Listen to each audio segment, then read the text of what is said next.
C'est Fanta Mané, présidente du CDS,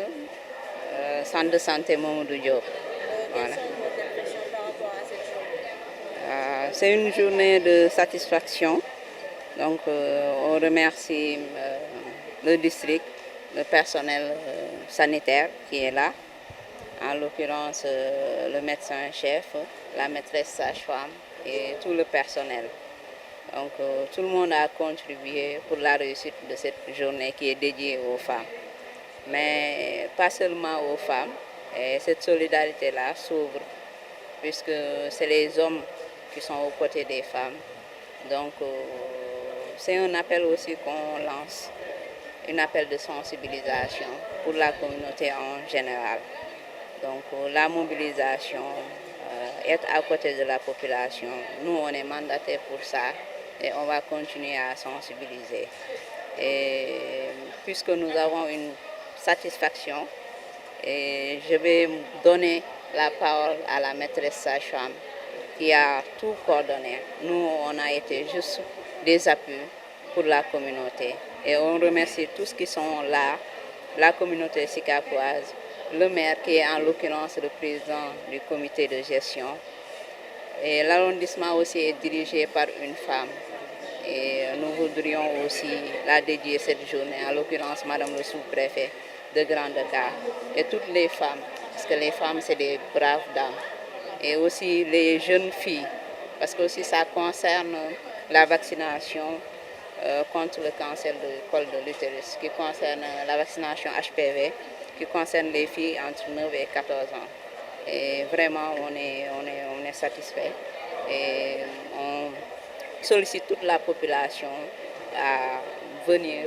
se dépister et à porter ce combat-là pour lutter contre les cancers des femmes. Et je remercie en l'occurrence aussi, comme je l'avais annoncé, et je vais lui donner la parole, c'est la maîtresse sage-femme qui a beaucoup contribué pour la réussite de cette journée. Merci beaucoup. Merci Madame Beya pour cette activité à haute portée citoyenne. C'est vrai que vous l'avez atteint, l'objectif, mais est-ce qu'il n'y a pas de difficultés? Oui, il y a des difficultés, mais je pense que c'est les difficultés qui nous motivent. Et à l'avenir,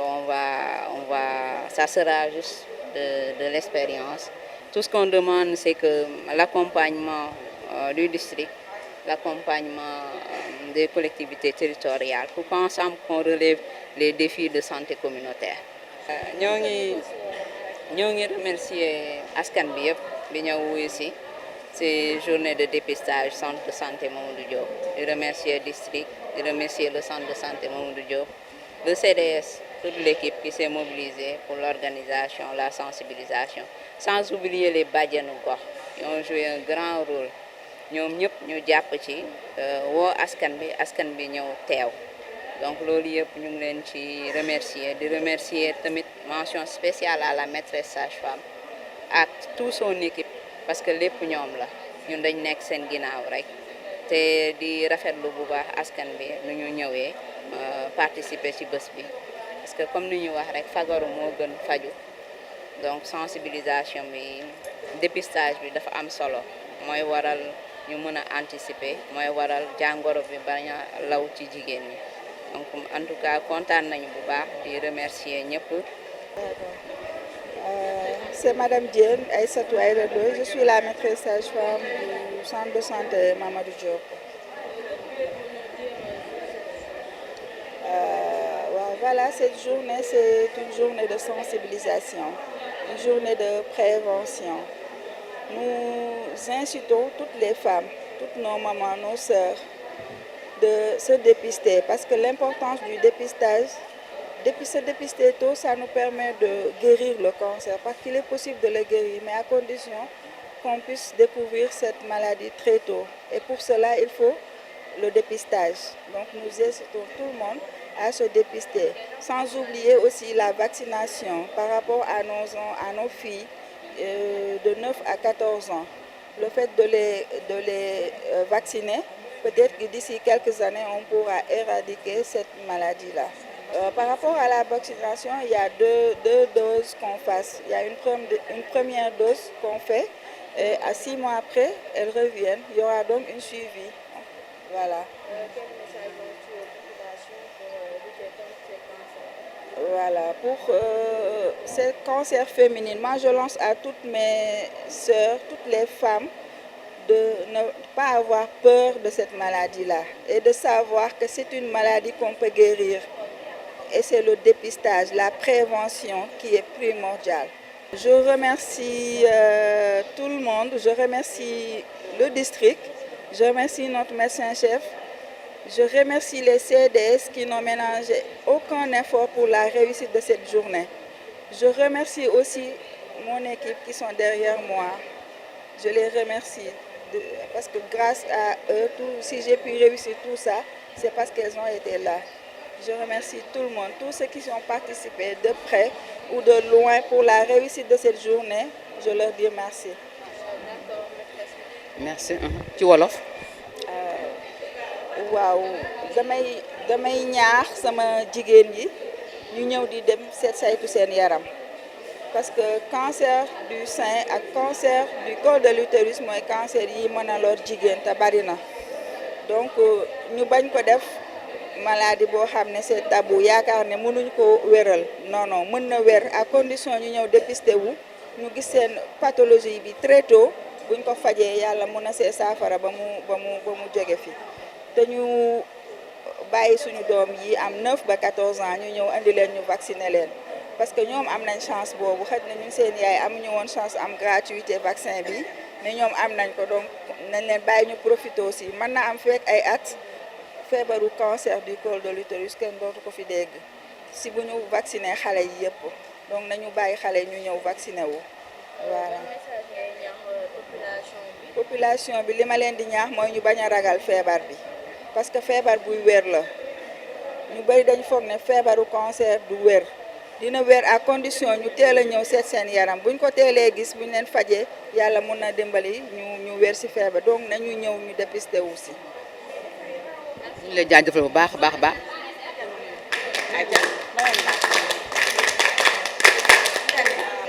damay remercier sama bàjjenu gox yi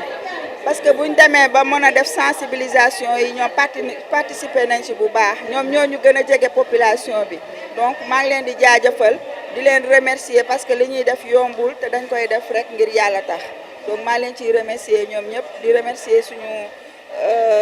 waa EMAD aussi ñu ngi fi maa ngi leen di remercier bu baax district bi aussi maa ngi leen di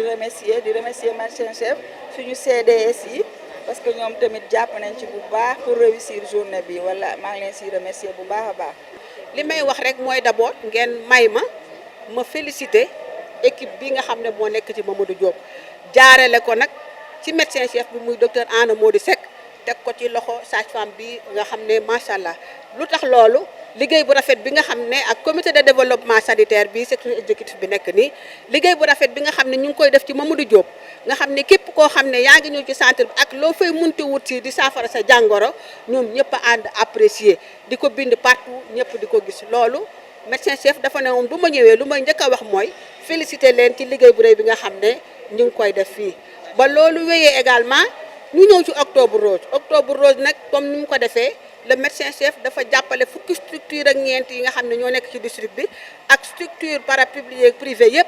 ak maanaam ak centre de santé bii ñu nekk tey bokk ci appuyer leen en matériel appuyer leen technique mais en terme de ressources humaines pour que ñu mën a organiser bis bii yemul foofu mu jël li ñuy wooyee équipe mobile d'appui communautaire du district nga xam ne depuis démb wër nañ commune bi yëpp tey aussi ñu ngi continuer di wër commune bi yëpp pour orienter jigéen ñi ak xale yu jigéen yi nga xam ne ñoo am juróom-ñeenti at ba jàpp fukki at ak ñeent ndax ren jii thème bi dañ koo jël teg ko ci ñàkku xale yi HPV ku nekk xam ne ne ñàkk boo xam ne benn dose bu ne fukki junne ñaar la jar te bala mu normal ñu am ñaari dose muy ñaar fukki junni ak ñeent loolu yaay yi ko mën xëy na boo ko defee benn doom doo ko def ñaar bala muy ñett donc programme élargi de vaccination ci ministère de la santé jël ko di ko may xale yu jigéen ñi tax tey jii ñu jël année bi ren thème bi HPV la vaccination des jeunes filles lu ko waral mooy su fekkente ne réussir nañ ñàkk xale yu jigéen ñi yëpp fii ba juróomi at kenn dootul wax dépistage parce que ñoom ñëpp aar nañ leen ci cancer du col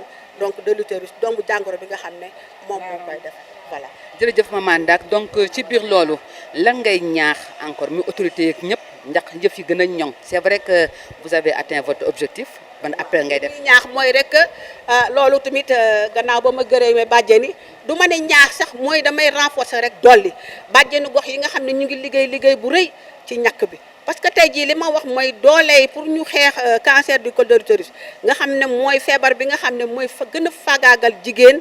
ci àdduna bi laa la wax te bu lay faagaagal day fekk nga yor ay tout tànk yu ndaw nga dem won leen ginnaaw donc bàjjen yi ñu ngi ciy liggéey muy orienté xale yu jigéen yi am juróom-ñeenti at ba fukki at ak ñeent loolu laa wax ne rek nañ ci liggéey bu baax xëy na dépistage bi baax na pour ñu mën a gis boo amee ay lésions bu ma la moo egg état bu cancer ñoom maîtresse taxaw ci ba du àgg cancer loolu ñu ngi koy def bu baax waaye aussi nañ góorgóorlu bu baax a baax ci nag xale yu jigéen yi am juróom-ñeenti at ba fukki at ak ñeent du ma tegal nag te gërëm moo encore waa Mamadou Diop di gërëm le comité de développement sanitaire di gërëm maîtresse sage-femme ci bis bu rëy bi mais également di féliciter docteur Anna Mody Seck parce que ñoom mbooloo mooy doole te ils sont en équipe ils sont en équipe et ils travaillent en équipe loolu district bi kontaan na ci bu baax a baax. ñu lay jaajëfal bu baax a baax a baax. Cheytaan rajim asalaamaaleykum wa rahmatullah maa ngi nuyu waa Sénégal yëpp je vais me présenter je m'appelle madame Ngoné Fall présidente d'un grand réseau RIAL et en même temps habitante de ce quartier. Donc si on m'invite ici au niveau de notre district dans le cadre de l'Octobre Rose qui est un mois béni, un mois où on doit sensibiliser toutes les femmes du Sénégal ou bien tout le monde parce que le cancer ne touche pas que les femmes, ça touche tout le monde, mais ça touche particulièrement les femmes parce que ce sont les femmes qui ont des cols, les femmes qui ont des seins, mais le cancer touche tout le monde. Si on est là, c'est pour la sensibilisation, surtout. Et on remercie de passage le gouvernement du Sénégal qui a vraiment donné gratuitement à ce vaccin-là aux jeunes filles à travers Madame le ministre de la Famille et de l'Action sociale, Madame Maïmouna Dièye, vraiment qui a donné gratuitement ces vaccins-là. On la remercie de passage. Deuxièmement aussi, il faut sensibiliser davantage pour, comment dirais-je, le dépistage précoce. C'est important parce que si vraiment vous êtes atteinte de cette maladie et on le sait très tôt, je sais que les médecins vont le faire guérir, donc il faut aller se dépister très tôt, dépistage, c'est-à-dire dépistage précoce. Donc on remercie ce district-là du travail remarquable qu'ils font à travers surtout les Badianou Gox qui font de porte à porte ici dans ce quartier-là, qui sensibilisent les filles, qui sensibilisent les femmes, donc bravo aux grandes dames. On vous remercie du fond du cœur parce que le travail que vous le faites pour le gouvernement du Sénégal, vous le faites pour la famille, vous le faites aussi pour tous les habitants du Sénégal. maa ngi sant di leen gërëm di leen ñaanal jàmm man la bàjjen Ngoné centre de santé Mamadou Diop maa ngi fi tey journée Octobre Rose man ak samay bàjjen di remercier waa district centre di remercier suñu médecin chef ak suñu maîtresse sage-femme suñu major Adama di remercier équipe bi en tant que bàjjenu gox et relais communautaire qui a un grand rôle à jouer dans son quartier et commune comme référé et des conseils sensibilisés. Je suis en train de sensibiliser comme chaque jour dans toutes mes causeries, d'apporter une touche. Extension waaw maa ngi ciy sànni kàddu rek ñun daal ñun ñu ngi nii rek ñun ay bàjjenu gox lañu ñu ngi ci biir quartier bi di liggéey ak beneen quartier fu nekk ñu ngi fay woo nit ñi pour ñu ñëw parce que suñu hôpital bi macha allah médecin chef ak maîtresse ak ñoom ñëpp daal waaw ñëpp communauté de santé bi yëpp macha allah yal na yàlla defal leen jàmm defal leen sutura àdduna ak Allah lu ñu mën ren yal nañ ko mën déwén incha allah. Bonjour à tout le monde, Fanta Mané, secrétaire exécutif du centre de santé Mamadou Diop. Ñu ngi leen di remercier bu baax ci suñu bésu Octobre Rose bi le 25 tey mu nekk une réussite totale waaye dañuy jël kàddu bi jox ko monsieur le maire Souleymane Camara, en l'occurrence le président du comité de gestion nga xam ne mooy suñu kilifa ñun ñëpp journée bi tey buñ ko réussir dañ koy teg ci loxoom mu jël kàddu gi wax à notre nom de tous merci. Bonjour tout le monde maa ngi leen di nuyu ñëpp seen tur ak seen sant c'est docteur Diop Al Hussein, je suis le représentant du médecin chef. Donc on est réunis aujourd'hui pour journée au Octobre Rose. Voilà, mu nekk une journée de dépistage, de sensibilisation sur des enjeux de santé publique, cancer du col, cancer du sein, Il y a eu des objectifs par rapport à cette journée-là. Et je pense que les objectifs sont largement dépassés. Peut-être qu'il faudra attendre la fin de la journée pour que l'on ait une statistique. Mais pour le moment, on peut dire qu'on est dans les temps. Donc c'est juste un petit mot d'encouragement et de félicitations envers toute l'équipe, hein, que ce soit l'équipe de la mairie, l'équipe du centre de santé, pour la réussite de cette journée-là. Donc merci. Bonjour tout le monde. Je crois que au-delà de ce que symbolise cette journée qui est annuellement consacrée au dépistage du cancer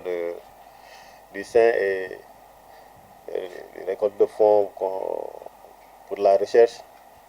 je crois que c'est le lieu aujourd'hui de féliciter tous ceux qui sont de près ou de loin, ont contribué, tous ceux qui ont contribué quand même à cette journée de réussite que nous constatons aujourd'hui à 13h,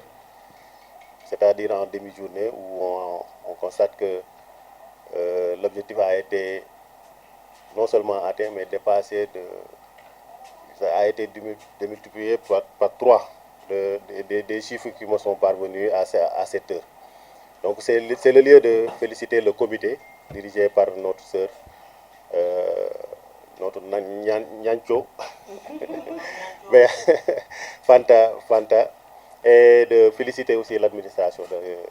du centre à travers le représentant de notre chef, de médecin-chef, mais aussi de féliciter toute l'administration municipale qui a contribué. Sans oublier mes Badjanougor, ici bien représentés en rose et debout, pour montrer quand même combien la population de Sicap Liberté est tout à fait debout pour assister, contribuer et même se faire aider par les services qui sont proposés aujourd'hui. Donc aussi, ne pas oublier le district centre qui aussi n'a mélangé aucun effort pour appuyer cette journée, et aussi notre sœur maîtresse qui est là, et toute l'administration municipale de la commune de Sicap Liberté et le conseil municipal. Donc merci beaucoup et bon courage à tous. gannaaw ba ñu remercier ñëpp ñi nga xam ne jàpp nañ ci organisation journée bi nga xam ne mën nañ ne am nañ ci lu raw suñu njort ndax journée bi xaajagul sax, mais liñ doon xaar ci mën ko def yàlla def na ni def nañ ko lu mat ñett ba jëm ñeenti yoon. Donc mën nañ jàpp ni fii ak journée bi di jeex macha allah romb nañ bu baax a baax objectif yi nga xam ne moom lañ fixé woon suñu bopp. Donc loolu bu amee it dañuy féliciter ñëpp ñi nga xam ne ñoo ci jàpp, ku lim juum nag, mais terewul ni lañ ci lim comité bi nga xam ni ci bopp bi suñu sœur Béya moo ci nekk di ci def liggéey bu mucc ayib, mais tamit du tere ñu aussi boole ci lim bi médecin chef à travers son représentant bi nga xam ni moo nekk nii sama wet, boole ci aussi maîtresse ak l'administration district bu monsieur Mbaye. Ba pare di remercier aussi tout le personnel, defe naa à travers ñi ma cité mën nañoo bu ma ko tegee seen loxo ni nañ ci jot. Di waxal tamit waa mairie bi nga xam ni muy conseil municipal bi muy administration municipale bi tamit ñoom ñëpp jàpp nañ ci pour que journée bi doon réussite. Donc suñu njortu rafetoon na ci gaa, waaye de yàlla defal nañ ci lu ko raw fuuf. Donc nag loolu bu amee ñoo ngi gërëm ñëpp di sant ñëpp, di ci teg tamit suñu bàjjenu gox yi nga xam ni ñoo taxaw sama ginnaaw di jëmmal tey ni commune Sicap Liberté taxawee pour réussir journée bi. Jërëjëf à tout le monde.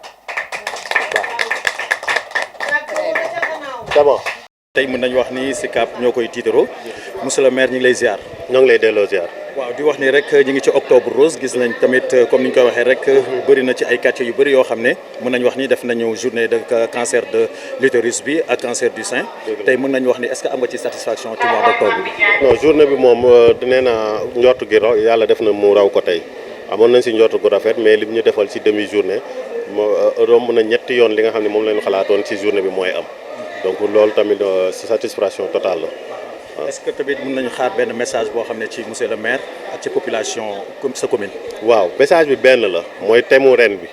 mooy li tax ni ñi nga xam ni tey liy waral yenn journée yi affluence bi di bëri tey dañoo def boo tey mën naa ne la ñi ñëw fi ak juróomi at xëy na day wàññeeku lii ñëw ndax bii boo defee tey dépistage bi ñu lay wax tey wala maanaam fi ak juróomi at incha allah